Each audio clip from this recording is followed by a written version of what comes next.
ఒక రాజ్యాన్ని విత్తి వెళ్ళాడంట. ఆ రాజ్యంలో ఏమైతుందంటే వ్యర్థమైన వాటిని కూడా మొలిపిస్తున్నాడంట. ఎవడు? సాతానుగాడు. ఏ వాక్యం విత్తుతామో ఆ వాక్యాన్ని ఎత్తికి వెళ్ళిపోవడానికి అపవాది ఎదురు చూస్తూ ఉంటాడు. అర్థమవుతుందా?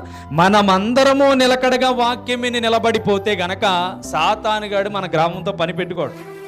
అర్థమవుతుందా? ఈ గ్రామంలోనికి వెళ్ళడానికి వీలు పడదు.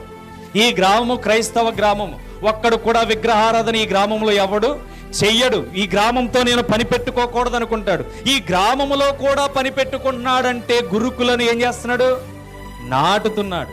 వాడు కూడా మంచి విత్తనాలతో పాటు చెడ్డ విత్తనాలను వేసి పాడు చేస్తున్నాడు.